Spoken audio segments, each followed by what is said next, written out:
नमस्कार। आज बात करते हैं वजीरेक्स की। क्या वो वापसी कर पाएगा? सिंगापुर हाई कोर्ट से एक ताज़ा फैसला आया है। इसने क्रिप्टो एक्सचेंज के भविष्य को लेके उम्मीदें तो फिर से जगा दी हैं, लेकिन राह आसान नहीं है। हमारे पास इस पर कुछ रिपोर्ट्स हैं, अपडेट्स हैं, तो चलिए देखते हैं कि इन स्रोतों में क्या है और इसका मतलब क्या है ना? हाँ बिल्कुल, ये खबर काफी अहम है, खासकर वजीरेक्स यूजर्स के लिए। तो सबसे बड़ी खबर यह है, 16 जुलाई सिंगापुर हाई कोर्ट ने अपना ही एक पुराना ऑर्डर जो 4 जून का था उसे पलट दिया है। हाँ, ये बहुत बड़ी बात है। और उन्होंने वजीरेक्स की जो पेरेंट कंपनी है ZTI, उसको इजाजत दी है कि वो अपने लेनदारों के साथ क्रेडिटर्स के साथ एक नए प्लान पर दोबारा वोटिंग कराएं। हाँ, ये स्कीम ऑफ अरेंजमेंट जिसे कहते हैं, असल में ये कंपनी और उसके लेनदारों के बीच एक तरह का समझौता होता है पैसे चुकाने का। अच्छा। तो जो पहले वाला प्लान था वो पास नहीं हुआ था, शायद क्रेडिटर्स को उसमें कुछ दिक्कतें थीं। अब ये नया संशोधित प्लान है जिस पर दोबारा वोटिंग होगी। और उसी से जुड़ा हुआ कोर्ट ने ZTI को जो कानूनी राहत मिली हुई थी, वो मोरेटोरियम पीरियड, हाँ, वो मोरेटोरियम पीरियड भी बढ़ा दिया है। तो इसका मतलब क्या हुआ? मतलब सीधा है, ZTI को अब थोड़ा और समय मिल गया है अपने क्रेडिटर्स को ये नया प्लान समझाने के लिए, वोटिंग प्रोसेस को जल्दी पूरा करने के लिए। अच्छा। ये जरूरी भी था शायद। पिछली बार हो सकता है कम्युनिकेशन गैप रहा हो या समय कम पड़ा हो। तो क्या लगता है आपको, ये एक्स्ट्रा टाइम और नया प्लान, क्या ये काफी होगा लेनदारों को मनाने के लिए पिछली बार की दिक्कतों को देखते हुए? देखिए, ये तो $1 मिलियन सवाल है, लेकिन यहाँ एक दिलचस्प बात ये है कि अगर क्रेडिटर्स इस बार मान जाते हैं, हाँ, तो रिपोर्ट्स के मुताबिक वजीरेक्स कुछ ही हफ्तों में फिर से खुल सकता है। सच में? कुछ ही हफ्तों में? हाँ, सोचिए, इसका मतलब होगा कि यूजर्स के लिए विड्रॉल्स, ट्रेडिंग और जो रीइंबर्समेंट्स हैं वो सब दोबारा शुरू हो सकते हैं। अरे वाह, ये तो उन लोगों के लिए बहुत बड़ी राहत होगी जिनके फंड्स इतने महीनों से फंसे हुए हैं। बिल्कुल, बहुत बड़ी राहत। और इस नए प्लान में मैंने पढ़ा कि ज़ेनमाई लैब्स का रोल भी कुछ बदला है ना? हाँ, ये एक और महत्वपूर्ण पहलू है।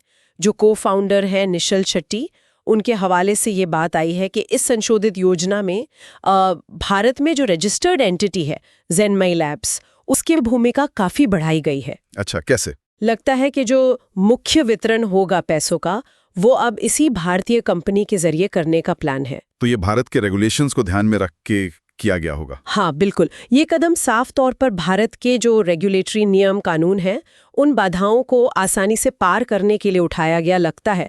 शायद पिछली बार जो अंतर्राष्ट्रीय स्ट्रक्चर था, उसकी जटिलताओं से सबक लिया गया है। अब फोकस लोकल कंप्लायंस पर ज्यादा है। ये इंटरेस्टिंग है कि फोकस अब पूरी तरह से इंडियन रेगुलेशंस पर आ गया है। और जब रेगुलेशन और फंड्स की सुरक्षा की बात हो ही रही है, तो एक और मामला भी तो चल रहा है वजीरेक्स का, वो CoinDCX के साथ वाला विवाद। हाँ, सही कहा आपने, उस पर भी अपडेट है। हालिया रिपोर्ट्स के मुताबिक CoinDCX ने वजीरेक्स के उन आरोपों को पूरी तरह से खारिज किया है। कौन से आरोप? वजीरेक्स ने कहा था कि CoinDCX ने भारतीय ग्राहकों के फंड्स लिथुएनिया में रखे थे। तो CoinDCX ने कहा है कि ऐसा नहीं है, उनके फंड्स हमेशा भारत की FIU-IND रजिस्टर्ड संस्था में ही सुरक्षित रहे हैं। FIU-IND मतलब? Financial intelligence unit India. ये मनी लॉन्ड्रिंग वगैरह पर नजर रखती है। अच्छा, देखिए, हम यहाँ सिर्फ रिपोर्ट कर रहे हैं, किसी का पक्ष नहीं ले रहे, लेकिन ये सारी घटनाएं क्रिप्टो स्पेस में ट्रांसपेरेंसी कितनी ज़रूरी है और फंड्स असल में कहाँ रखे जा रहे हैं, इन मुद्दों को तो हाईलाइट करती हैं। बिल्कुल करती हैं, बहुत ज़रूरी मुद्दे हैं ये। अच्छा, अगर हम वापस वजीरेक्स वाली मेन खबर पर आएं, हाँ, और इसको बड़ी पिक्चर में देखें, हाँ, तो सिंगापुर कोर्ट का ये जो नया फैसला है, ये यकीनन एक अहम मोड़ है।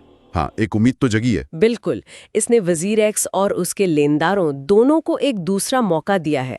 हालांकि आखिरी फैसला तो लेनदारों के वोट पर ही टिका है। सही बात है, लेकिन कम से कम प्लेटफॉर्म के दोबारा खुलने का एक रास्ता तो साफ हुआ है।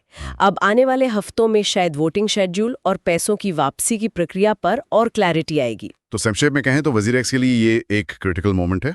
सब कुछ लेनदारों की हाँ पर निर्भर करता है, और ये फैसला सिर्फ वजीरेक्स यूजर्स के लिए नहीं, बल्कि शायद पूरे इंडियन क्रिप्टो सेक्टर के लिए भी मायने रखता है। बिल्कुल, और ये हमें एक सोचने वाले सवाल पर भी छोड़ जाता है। क्या? कि जिस तरह से इस नए प्लान में ज़ेनमाई लैब्स जैसी एक भारतीय इकाई को आगे करके रेगुलेटरी बाधाओं को साधने की कोशिश हो रही है, हाँ, क्या इसका असर भारत में जो दूसरे क्रिप्टो प्लेटफॉर्म्स हैं, उनके काम करने के तरीकों पर, उनकी कंप्लायंस स्ट्रैटेजी पर भी पड़ेगा? ये देखने वाली बात होगी, इस पे ज़रूर विचार किया जा सकता है।